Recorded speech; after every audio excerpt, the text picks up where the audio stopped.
গল্পের নায়ক রে ব্রেসলিন, যার পেশাটাই হলো জেল ভেঙে পালানো। তবে সে কোনো দাগী আসামি নয়। তার কাজ হলো আমেরিকার সবচেয়ে সুরক্ষিত জেলগুলোর নিরাপত্তা ব্যবস্থা পরীক্ষা করা।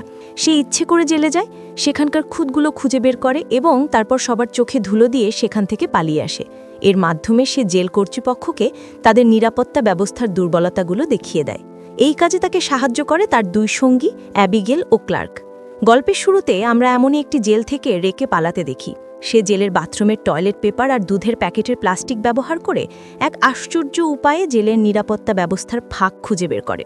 পালানোর পর সে জেলের ওয়ার্ডেনকে তার পরিকল্পনা বুঝিয়ে দেয় এবং বলে দেয় যে জেলের কোন কোন জায়গা সুরক্ষা বাড়ানো দরকার।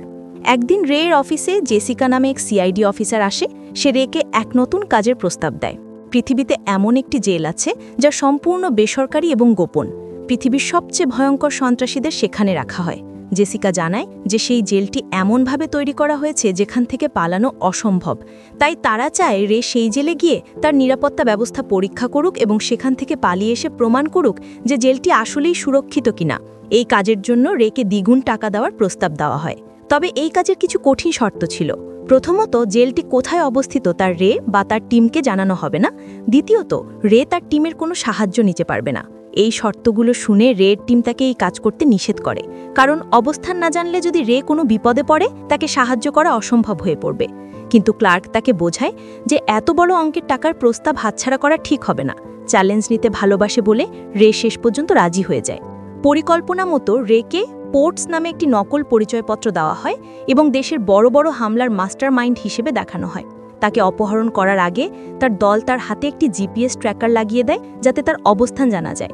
কিন্তু অপহরণকারীরা ভ্যানের মধ্যেই সেই ট্র্যাকারটি খুঁজে বের করে নষ্ট করে দেয় এবং রেকে একটি ইঞ্জেকশন দিয়ে অজ্ঞান করে ফেলে। যখন রের জ্ঞান ফেরে, সে নিজেকে একটি কাচের তৈরি সেলে আবিষ্কার করে। সে অবাক হয়ে দেখে তার মতো আরও অনেক বন্দীকে এইরকম স্বচ্ছ কাচের ঘরে রাখা হয়েছে। জেলের সমস্ত গার্ড মুখোশ পরে থাকে যাতে তাদের চেনা না যায়। চারপাশ দেখে রে বুঝতে পারে এই জেল থেকে পালানো প্রায় অসম্ভব। সে বুঝতে পারে তাকে ধোঁকা দেওয়া হয়েছে। নিয়ম অনুযায়ী বিপদে পড়লে রে জেলের ওয়ার্ডেনকে একটি এভিয়েশন কোড বলে নিজের আসল পরিচয় দেয়। সে এখানকার ওয়ার্ডেনের সাথে দেখা করে এবং তাকে সেই কোডটি জানায়। কিন্তু ওয়ার্ডেন হবস সেই কোড শুনে হেসে ওঠে এবং বলে এখানে একবার যে আসে সে আর জীবন্ত ফেরে না। রে বুঝতে পারে সে খুব খারাপভাবে ফেসে গেছে। এদিকে রের দল তার সাথে যোগাযোগ না করতে পেরে চিন্তায় পড়ে যায়। তারা হন্যে হয়ে রেকে কচতে শুরু করে। জেলের ভেতরে রের সাথে এমিল রটমিয়ার নামে এক কয়েদির পরিচয় হয়। এমিল জানায় যে সে ভিক্টর ম্যানহাইম নামে একজনের হয়ে কাজ করত, যে ধনীদের থেকে টাকা লুট করে গরিবদের দিত। ভিক্টর কোথায় আছে তা শুধু এমিলি জানে। তাই শত্রুরা তাকে এই জেলে পাঠিয়েছে যাতে অত্যাচার করে তার মুখ থেকে ভিক্টরের ঠিকানা বের করতে পারে। রে এবং এমিল দুজনে মিলে জেল থেকে পালানোর পরিকল্পনা শুরু করে। তারা ইচ্ছে করে মারামারি করে আইসোলেশন চেম্বারে যায়, যা আসলে একটি প্রচণ্ড গরম ঘর। সেখানে রে ঘরের মেঝের একটি ধাতব প্লেট দেখতে পায় যা স্ক্রু দিয়ে আটকানো। সে বুঝতে পারে এই স্ক্রু খুললে পালানোর একটি পথ পাওয়া যেতে পারে। পরিকল্পনা অনুযায়ী এমিল ওয়ার্ডেন হবসের সাথে দেখা করতে গিয়ে চালাকি করে একটি ধাতব পাত চুরি করে আনে।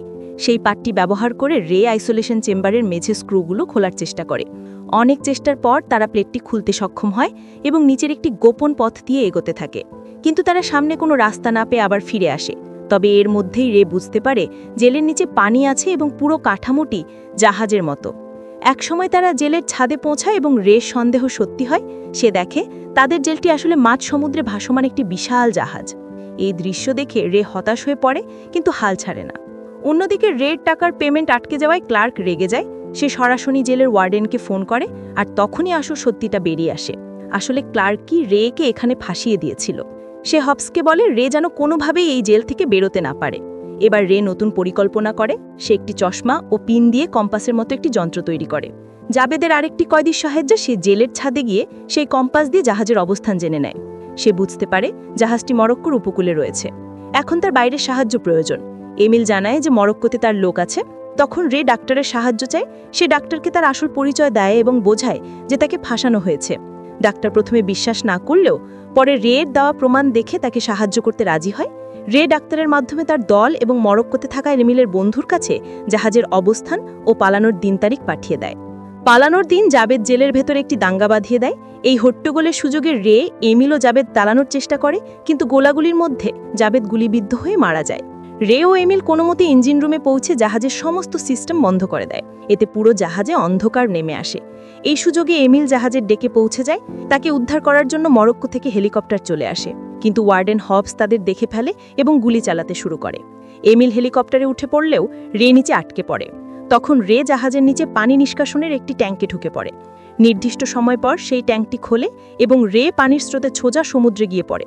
ওপর থেকে এমিল তাকে দড়ির মই ফেলে দেয়, কিন্তু হবস গুলি করে মইটি প্রায় ছিঁড়ে ফেলে। তখন রে জাহাজের উপরে রাখা তেলের ড্রামে গুলি করে, এতে এক বিশাল বিস্ফোরণ ঘটে এবং ওয়ার্ডেন হবস সেখানেই মারা যায়। এরপর রে এবং এমিল হেলিকপ্টার করে পালিয়ে যায়। মরক্কোর সমুদ্র সৈকতে নামার পর রে এক নতুন সত্যের মুখোমুখি হয়। সেখানে সিআইডি অফিসার জেসিকা উপস্থিত ছিল। রে জানতে পারে এমিলি আসলে সেই বিখ্যাত ভিক্টর, আর জেসিকা তার মেয়ে। তার বাবাকে এই জেল থেকে উদ্ধার করার জন্য এসে তাকে এখানে পাঠিয়েছিল। সবকিছু জানার পর রে বুঝতে পারে যে তাকে ব্যবহার করা হয়েছে। অন্যদিকে রে এর দল তদন্ত করে ক্লার্কের বিশ্বাসঘাতকতার কথা জেনে যায়। রে ফিরে আসার পর তার দল ক্লার্ককে শায়েস্তা করার পরিকল্পনা করে। তারা ক্লার্ককে একটি হোটেল থেকে বের হওয়ার সময় অজ্ঞান করে গাড়ি শুদ্ধ একটি কন্টেনারের ভেতর আটকে ফেলে। গ্যানফিল্ডে ক্লার্ক নিজেকে একটি বন্ধ কন্টেনারের ভেতর আবিষ্কার করে, যা একটি জাহাজে করে কোনো এক অজানা দেশের দিকে রওনা হয়েছে। তার চিৎকার শোনার মতো সেখানে কেউ ছিল না। আর এইভাবে রে তার সাথে হওয়া বিশ্বাসঘাতকতার চরম প্রতিশোধ নেয়।